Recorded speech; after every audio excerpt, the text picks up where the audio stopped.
Hello नमस्कार दोस्तों, आपका मेरे चैनल पॉजिटिव अप्रोच में स्वागत है। मेरा नाम नितेश भारद्वाज है। आज की इस वीडियो में थ्री डायमेंशनल ज्योमेट्री को जो है कंटिन्यू करेंगे। कल जो है इसके ऊपर एक वीडियो आपको मिल चुकी है जिसमें हमने बिल्कुल बेसिक सा पढ़ा था। तो कल जो हमने पढ़ा था सबसे पहले तो उसके दो न्यूमेरिकल करेंगे, कल भी मैंने करवाए थे, लेकिन ये दो टाइप्स और बच चुके हैं जो कल के बेसिक के ऊपर मैं करवाने जा रहा हूं।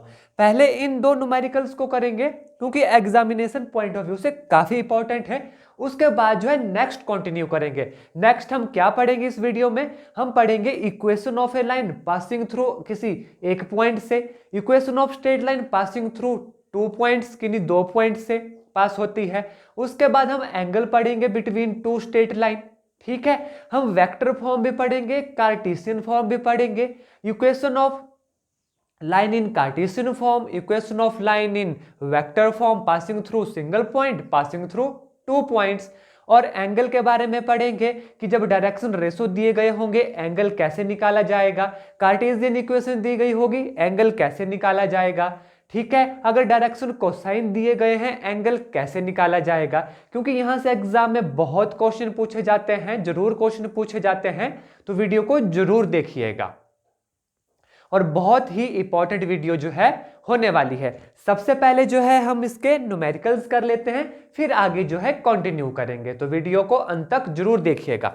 देखिए कल जो हमने पढ़ा था उसके बेसिक के ऊपर है, find direction cosine of A line which make equal angle with coordinate axis. क्या निकालना है? डायरेक्शन कोसाइन निकालने हैं। क्या होता है डायरेक्शन कोसाइन? अगर एंगल दिया गया हो cos theta, cos alpha, cos gamma, अगर एंगल नहीं दिए गए होते तो क्या होते हैं? L, M and N. कल वाली वीडियो में बताया है। डायरेक्शन कोसाइन निकालने हैं जो इक्वल एंगल बनाती है विद कोऑर्डिनेट एक्सिस, यानी एंगल क्या है? इक्वल है। देखिए कैसे होगा क्वेश्चन। मान लीजिए अगर इक्वल एंगल, देखिए एंगल क्या दिया गया है? इक्वल एंगल दिया गया है, यानी एंगल है बराबर। तो ये जो अल्फा होगा, जो बीटा होगा, ये गामा होगा, ये आपस में होंगे बराबर। तो मैं इन सबको जो है अल्फा ही मान लेता हूं। ठीक है, एंगल ले लिया हमने अल्फा। कल हमने एक रिजल्ट पढ़ा था। क्या पढ़ा था? कि L square plus M square plus N square किसके बराबर होता है? बताइए। जी हाँ, 1 के बराबर होता है। ठीक है, अगर एंगल दिए गए हो तो क्या होता है फिर? Cos square alpha plus cos square beta plus cos square gamma which is equal to 1। ये प्रीवियस वीडियो में ऑलरेडी आपको बता चुका हूं। देखिए ये रिजल्ट यहां पर यूज हो रहा है। अब एंगल्स हैं बराबर, यानी cos square alpha plus cos square alpha plus cos square alpha is equal to 1। कितना आ गया बताइए? 3 cos square alpha is equal to 1। कितना आ गया? Cos square alpha is equal to 1/3। Cos alpha is equal to plus minus 1/√3।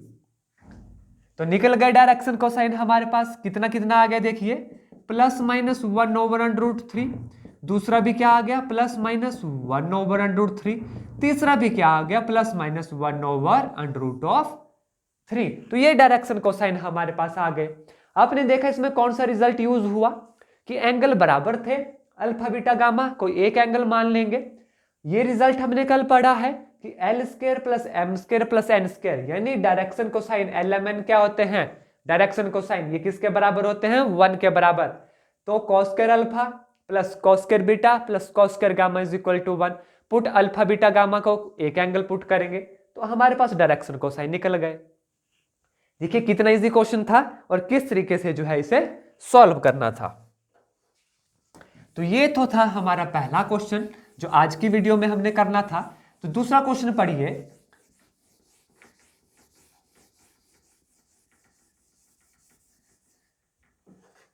ये जो direction cosine direction ratio वाला चैप्टर है काफी इजी चैप्टर होता है, बस इसमें जो है कंफ्यूज नहीं होना होता। जब बेसिक क्लियर होंगे आपके तो आपको जो है बिल्कुल भी कंफ्यूजन इसमें नहीं होगा। सबसे आसान टॉपिक आपको ये लगेगा। देखिए, find the direction cosine of a line passing through the point. ठीक है, किन्हीं दो पॉइंट से पास हो रहा है तो डायरेक्शन कोसाइन निकालने हैं। कल मैंने आपको बताया था कि डायरेक्शन रेशो से डायरेक्शन कोसाइन कैसे निकलते हैं, ये कल वाली वीडियो में किया है। यहां पर दिए गए हैं दो पॉइंट, देखिए कौन कौन से पॉइंट दिए गए हैं। पहला पॉइंट दिया गया है -2,4,5। दूसरा पॉइंट दिया गया है 1,2,3। ये दिए गए हैं पॉइंट। हमें अगर डायरेक्शन रेशो होती तो डायरेक्शन कोसाइन डायरेक्ट निकल जाते। तो सबसे पहले हम निकालेंगे इन पॉइंट से डायरेक्शन रेशो। डायरेक्शन रेशो निकाली जाएगी। कैसे निकलती है डायरेक्शन रेशो? देखिए 1 माइनस टू यानी 1 + 2, कॉमा 2 - 4, कॉमा 3 - 5। तो ये हमारे पास आ गई डायरेक्शन रेशो। क्या क्या आई देखिए, 2 + 1 3, कॉमा -2, कॉमा -2 -2 4, माफ कीजिएगा यहां पर कितना है, -5 है। तो 3 माइनस +5 होगा और 5 + 3 कितना होगा, 8 होगा। ठीक है, 3 - 2 और 8, ये क्या आ गया आपके पास, ये आ गए डायरेक्शन रेशो। अब बिल्कुल इजी है, डायरेक्शन रेशो पता हो तो डायरेक्शन कोसाइन निकल जाते हैं। कैसे निकलते हैं देखिए, कल वाली वीडियो में भी आपको बताया था। जो आज की वीडियो में नए हैं उनको मैं बता दूं, इसको टॉपिक को करने से पहले जो है इसकी जो पहली वीडियो है इस टॉपिक की, जो कल मैंने आपको पढ़ाया था, उसको जरूर देखें, बहुत इंपॉर्टेंट वीडियो है। डायरेक्शन कोसाइन देखिए कैसे निकलेंगे, 3 / √, इन सबका स्क्वायर को ऐड करना है। 3 3 = 9 + 2 2 = 4 + 8 8 = 64। दूसरा कितना आएगा, -2 / √, 3 3 = 9 + 4 + 64। तीसरा डायरेक्शन कोसाइन कितना आएगा, 8 / √, 3 3 = 9 + 2 2 = 4 + 8 8 = 64। तो ये हमारे पास डायरेक्शन कोसाइन आ गए। कितना आया, सॉल्व करिए, 3 / √, 68 8 8 16 एंड 77। दूसरा आ गया -2/√, 77। तीसरा आ गया 8 / √, 77।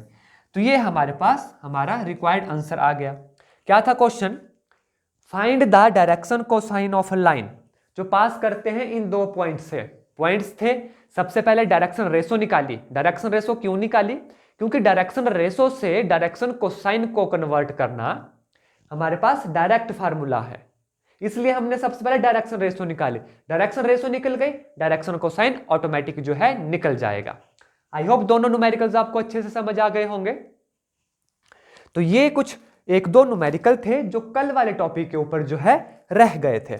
अब आज का जो टॉपिक है, जो आज का मेन टॉपिक है, बहुत इंपॉर्टेंट है, यानी equation of straight line passing through a point. यहां से भी एग्जाम में क्वेश्चन पूछे जाते हैं, तो इसे जो है नोट डाउन कर लीजिएगा।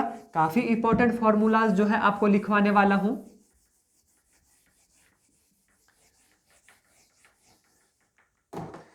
और ये भी आपको बताऊंगा कैसे याद रखना है। क्रैमिंग आपको बिल्कुल भी नहीं करनी। अगर आप 3 डायमेंशनल ज्योमेट्री में क्रैमिंग करेंगे तो आप जो है जरूर कंफ्यूज हो जाएंगे। इसलिए बिल्कुल बेसिक से पढ़िए, आराम से पढ़िए। 20 से 30 मिनट की क्लास होती है, अपने लिए आप इतना टाइम निकाल सकते हैं। ठीक है, अगर आप ये बेसिक पढ़ लेते हैं कभी भी कंफ्यूज नहीं होंगे, क्योंकि इस तरीके से कोई भी आपको नहीं समझाएगा। तो क्या है, सबसे पहले हम निकालेंगे equation of a straight line in space. ठीक है, जैसे ये भारी भरकम लाइन है, क्या है, equation of straight line in space. तो इसके ऊपर आपने नहीं जाना है, जब आपको बता दूंगा आपको बिल्कुल सिंपल लगेगा। बस मेरा मेन मकसद है कि आपको वो समझ आनी चाहिए, क्योंकि जब क्वेश्चन आते हैं तो बहुत कंफ्यूजन होती है। Equation of straight line in space क्या होगी आपके पास, ये होती है, देखिए, vector r = vector a + lambda m vector. This is equation of straight line in space. और इसे क्या कहा जाता है, equation of straight line passing through a point A having vector parallel to M। For example देखिए, ये हमारे पास कार्टेशियन कोऑर्डिनेट है, this is x, y and z। ये इक्वेशन किसकी है, ध्यान से सुनिएगा। इक्वेशन ऑफ स्ट्रेट लाइन क्या है, equation of straight line 1 by 1 यहां पे बताऊंगा अभी। इक्वेशन ऑफ स्ट्रेट लाइन, ये कोई स्ट्रेट लाइन है पासिंग थ्रू अ पॉइंट ए, किसी ए पॉइंट से पास होती है, तो इसका ये जो वेक्टर आ गया vector A. Equation of straight line passing through a point A, तो उसका जो वेक्टर आया दिस, ठीक है। Parallel to any vector M, ये कोई गिवन वेक्टर होगा यहां पर एम, आपको इसके पैरेलल है देखिए लाइन, तो इसकी जो इक्वेशन होगी, ठीक है, ये कोई पॉइंट है मान लीजिए P, then this are vector represent its equation. क्या है देखिए, equation of this straight line passing through a point A parallel to any vector M, तो क्या होगी equation, vector R is equal to vector A plus lambda M, जहां पर ये जो M है क्या है, पैरेलल वेक्टर है। इसको समझ लीजिए एक बारी, इस इक्वेशन में ये चीजें क्या रिप्रेजेंट करती हैं, तो आप कभी भी कंफ्यूज नहीं होंगे क्वेश्चन में। जहां पर लैम्डा क्या है, ये कोई पैरामीटर है, ठीक है, और ये A क्या है, ये A वो वेक्टर है जिससे जो है वो इक्वेशन ऑफ लाइन क्या होगी, पास करेगी उस पॉइंट से, ठीक है। जैसे इसमें क्वेश्चन आपसे कैसा पूछा जा सकता है कि मान गिवन पॉइंट है 1 2 3, find the equation of line passing through this point having parallel, कोई वेक्टर दे दिया जाएगा 2i plus 3j plus 3k, इसकी इक्वेशन आपसे पूछ ली जाएगी, find the equation of line passing through this point and having vector parallel to this, निकालिए equation, तो डायरेक्ट निकल जाएगी आपके पास, ठीक है। जहां पर a क्या है गिवन पॉइंट होगा, m क्या है पैरेलल वेक्टर होगा। आई होप ये आपको अच्छे से समझ आ गया होगा, इसमें कोई भी कंफ्यूजन नहीं होगा। अगर फिर भी कोई कंफ्यूजन होती है कमेंट करके जरूर बताएं, ठीक है। ये इक्वेशन ऑफ लाइन सबसे पहले आपको याद रखनी है, और ये कौन सी फॉर्म है, वेक्टर फॉर्म, जी हां, कौन सी फॉर्म है, ये वेक्टर फॉर्म है। इस चीज का भी आपको ध्यान रखना है कि फॉर्म कौन सी है, वेक्टर। अब दूसरी इक्वेशन ऑफ स्ट्रेट लाइन इसी की, ठीक है, ये थी वेक्टर फॉर्म में, दूसरी आएगी कार्टेशियन फॉर्म में। किस में आएगी, कार्टेशियन फॉर्म, बहुत ही इंपॉर्टेंट है क्योंकि ज्यादातर क्वेश्चन कार्टेशियन फॉर्म पे पूछे जाते हैं। क्या होगी ध्यान से देखिए, इक्वेशन होगी x minus x1 divided by a which is equal to y minus y1 divided by b which is equal to z minus z1 divided by c। तो ये होगी equation of straight line passing through any point, ठीक है, किसी point से पास करेगी और parallel होगी वेक्टर m के। ये है वेक्टर फॉर्म, ये है इसकी कार्टेशियन फॉर्म। अब कार्टेशियन फॉर्म क्या होती है, आपके आइडिया के लिए आपको बता देता हूं, इसके बीच में पूरी की पूरी थ्योरम है, वो तो आपको नहीं करवाऊंगा, ठीक है, बस आपको ये फार्मूला याद रखने हैं। ये आपको बता दूं कि वेक्टर फॉर्म से जो है ये कैसे निकलती है। देखिए ध्यान दीजिएगा, इसलिए बता रहा हूं ताकि आपको अंडरस्टैंड हो जाए, कंफ्यूज ना हो। ये इक्वेशन और ये इक्वेशन एक ही है, ये वेक्टर फॉर्म की है, ये कार्टेशियन फॉर्म की है। मतलब क्या हुआ, यहां पर r पूरा लिखा जाएगा, ये तो था r वेक्टर लिखा जाएगा xi cap plus yj cap plus zk cap. Similarly a vector है, पूरा वेक्टर लिखा जाएगा xi कैप जो भी गिवन वेक्टर होगा प्लस लैम्डा m, ठीक है, m भी पूरा वेक्टर लिखा जाएगा। जब इनको सॉल्व किया जाएगा तो अंत में हमारे पास ये इक्वेशन बचेगी, मतलब वेक्टर फॉर्म जो है खत्म हो जाएगी। तो आई होप आपको वेक्टर फॉर्म और कार्टेशियन फॉर्म का पता चल गया होगा, इसमें बिल्कुल भी कंफ्यूजन नहीं होगा। तो इस इक्वेशन से ये इक्वेशन निकलती है, ध्यान दीजिए, ये ए बी सी क्या है, ये जो ए बी सी है ये है हमारे पास डायरेक्शन रेशो। ये जो ए बी सी है ये क्या है, डायरेक्शन रेशो। याद रखिएगा क्या है, डायरेक्शन रेशो। अगर कभी आपको क्वेश्चन में डायरेक्शन रेशो भी दे दिए गए होंगे तो डायरेक्ट आप उसकी इक्वेशन निकाल सकते हैं। बस आपको हर एक चीज का नॉलेज होना चाहिए कि कौन सी चीज क्या है। और ये जो x1 है, y1 है, z1 है, ये क्या है, ये है पासिंग थ्रू द पॉइंट, ठीक है। अगर किसी जो कहा गया होगा कि इस पॉइंट से पास कर रही है तो ये वाले हैं वो point x1 y1 z1। I hope इस इक्वेशन में कोई भी कंफ्यूजन आपको नहीं होगी। अब यहां पर एक और चीज देखिए, अगर इक्वेशन में डायरेक्ट आपको डायरेक्शन कोसाइन दे दिए गए होंगे कि find the equation of line passing through this point x1 y1 z1 and having direction cosine, direction cosine होंगे आपके पास गिवन, तो इस इक्वेशन को चेंज कर देना है, यहां पर आ जाएगा एल एम एंड एन। ठीक है, तब ये क्या होंगे, तब एल एम एन क्या है, डायरेक्शन कोसाइन।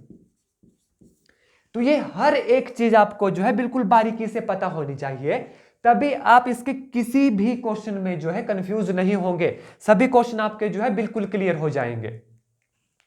तो ये आपको इसमें बताना था। ठीक है, ये दो इक्वेशन होगी।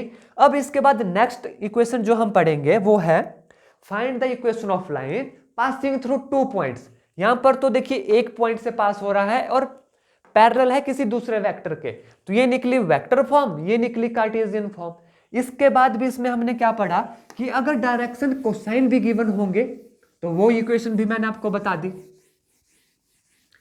ठीक है, अब हम निकालेंगे find the equation of line passing through 2 given point, कि किन्हीं 2 गिवन पॉइंट से, मान लीजिए कोई पॉइंट है ए, क्या है x1 y1 z1 मान लेता हूं, दूसरा पॉइंट है बी x2 y2 z2 मान लेता हूं।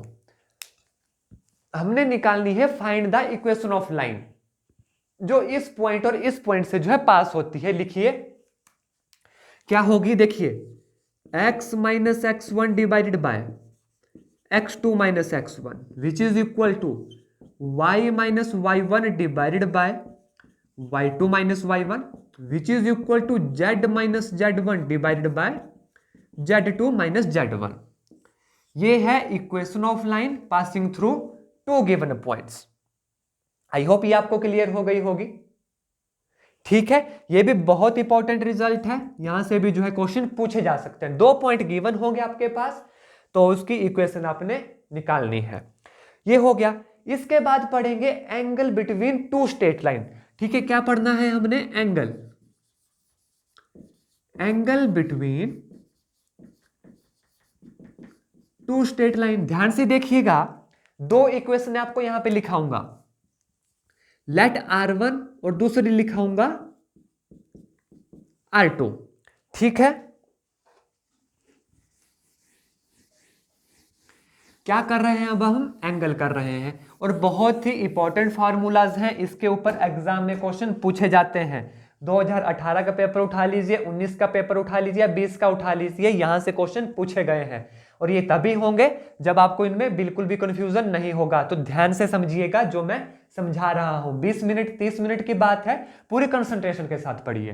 देखिए R1 vector A1 plus lambda B1 vector A2 plus lambda B2।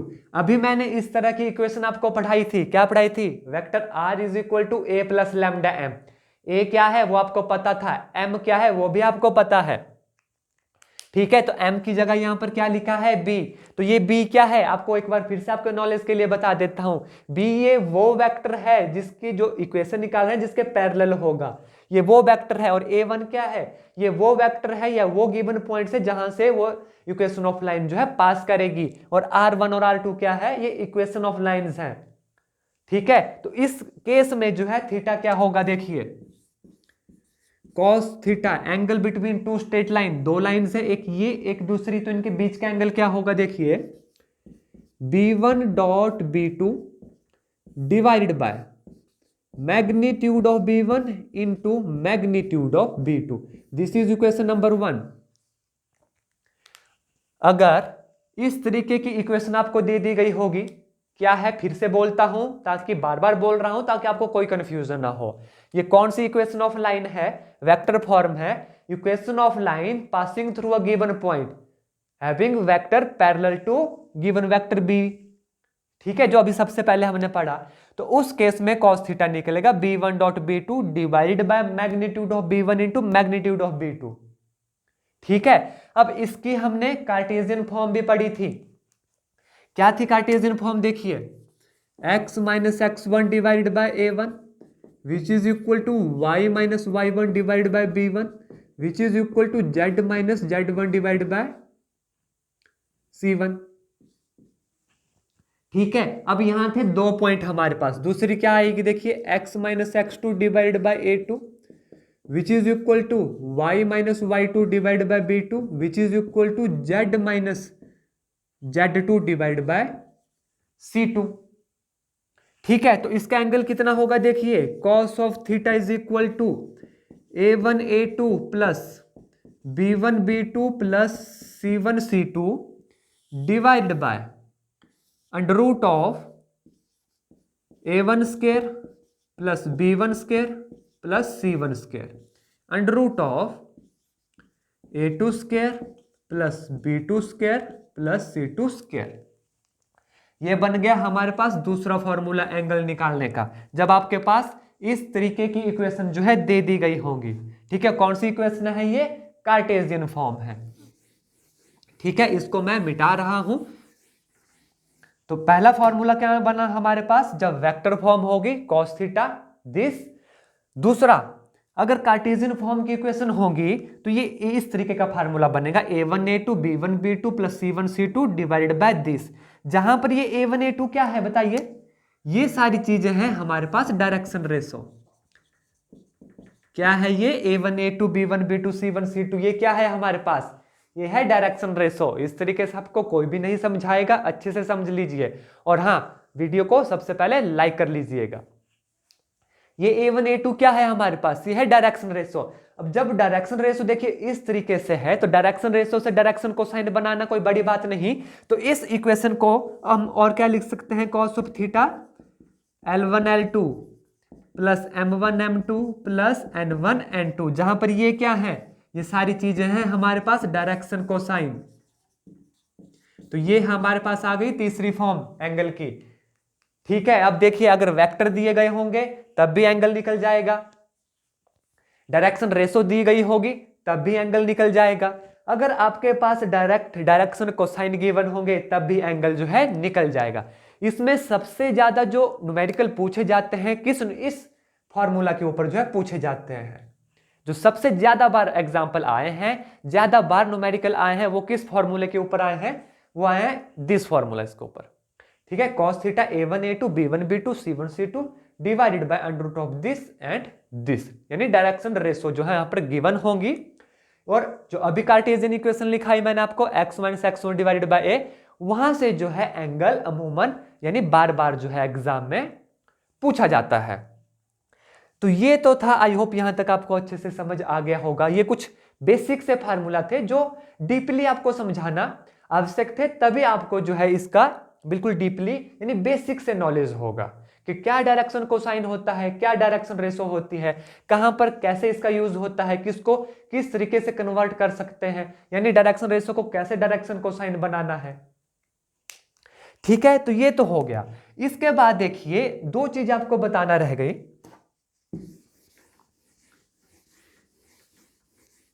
Condition, क्योंकि कंडीशन भी एग्जाम में एक बार पूछी जाती है। क्या है कंडीशन, कंडीशन देखिए दो कंडीशन जो है मैं आपको बताऊंगा, कंडीशन ऑफ पैरेललिज्म और दूसरा बताऊंगा परपेंडिकुलर की, कि यानी दो लाइंस आपस में परपेंडिकुलर कब होंगी। गिवन देखिए टू लाइंस दी गई हैं, क्या है, टू लाइंस आपके पास दी गई है, यानी वो क्या है, परपेंडिकुलर है। परपेंडिकुलर का मतलब थीटा कितना होगा, 90 डिग्री होगा। अभी हमने फॉर्मूला पढ़ा cos थीटे का, cos थीटा क्या था, a1 a2 plus b1 b2 plus c1 c2 divide by magnitude of a1 square plus b1 square plus c1 square into magnitude of a2 square plus b2 square plus c2 square. Theta है 90, यानी two lines के आपस में perpendicular है। तो condition क्या निकलेगी, cos 90 होता है 0 विच इज इक्वल टू, ये साइड हो जाएगी। तो ये क्या इंप्लाइज कर रही है कि a1 a2 plus b1 b2 plus c1 c2 किसके बराबर होगा, 0 के बराबर होगा। ये टर्म 0 हो जाएगी इस तरफ आकर। तो ये थी हमारे पास पहली कंडीशन, कंडीशन नंबर फर्स्ट। क्या थी कंडीशन नंबर फर्स्ट, अगर टू लाइंस परपेंडिकुलर होंगी तो उसके जो डायरेक्शन रेशोज होंगे, क्या है ये a1 a2 डायरेक्शन रेशो, बार बार बता रहा हूं ताकि कंफ्यूज ना हो आप, क्या है डायरेक्शन रेशो, उनका प्रोडक्ट क्या हो जाएगा, 0 हो जाएगा। ये थी कंडीशन 1। दूसरी कंडीशन क्या है कि अगर लाइंस क्या है आपस में पैरेलल है, लाइंस क्या है पैरेलल है, पैरेलल होगी थीटा हो जाएगा 0, थीटा 0 हो जाएगा। ठीक है, तो सॉल्व करके लिख रहा हूं तो क्या हमारे पास आज माफ कीजिएगा, हाँ थीटा 0 हो जाएगा। सॉल्व करके लिख रहा हूं कितना आ जाएगा आपके पास a1/a2 which is equal to b1/b2 which is equal to c1/c2। तो ये चीज आपके पास आ जाएगी जब लाइंस क्या होंगे आपस में पैरेलल। तो ये हमारे पास बन गई सेकंड कंडीशन। ठीक है, एग्जाम में क्वेश्चन पूछा जा सकता है कि बताइए टू लाइंस क्या है आपस में पैरेलल है, तो कंडीशन क्या होगी। 4 ऑप्शन आपको पास दे दिए गए होंगे। अगर आपको पता होगा ये कंडीशन है तो आप डायरेक्ट वहां पे सब्स्टिट्यूट कर सकते हो, डायरेक्ट टिक कर सकते हो। तो ये बिल्कुल बेसिक था 3D ज्योमेट्री में जो आज हमने पढ़ा। सबसे पहले न्यूमेरिकल किए, फिर इक्वेशन ऑफ लाइंस के बारे में पढ़ा, डायरेक्शन रेशो, डायरेक्शन कोसाइन कैसे यूज होते हैं उसके बारे में पढ़ा। इसके बाद इन फॉर्मूलाज के ऊपर, ठीक है, बहुत सारे इंपॉर्टेंट क्वेश्चन बनते हैं जो नेक्स्ट वीडियो में हम करेंगे। अगर वीडियो आपको अच्छी लगती है लाइक शेयर और सब्सक्राइब करना ना भूलें। हाँ, एक बात और बता दूं, जो भी आपके भाई बंधु हैं, जो भी आपके फ्रेंड्स हैं, जिसको जो है इस चैनल की नीड है तो उसके साथ शेयर करना जो है आपकी रिस्पॉन्सिबिलिटी है। जैसे मेरी रिस्पॉन्सिबिलिटी है आपको अच्छे से पढ़ाना। ठीक है, मैं पूरी कोशिश कर रहा हूं कि जो मेरे को पता है जितना मैं समझा सकता हूं आपको अच्छे से वो समझा सकूं। फिर भी कोई डाउट क्वेरी रहता है कमेंट करके जरूर बताएं। हाँ, मेरा एक सेकंड चैनल भी है जिसके ऊपर जो है मैं पर्सनल ब्लॉग लेकर आता हूं। ठीक है, और जैसे अभी AWES का एग्जाम हुआ था उसकी भी उसके ऊपर वीडियो डली हुई है, तो उस चैनल को भी आप देख सकते हैं, उसे भी सब्सक्राइब कर सकते हैं। आज की वीडियो में बस इतना ही। धन्यवाद। जय हिंद, जय भारत।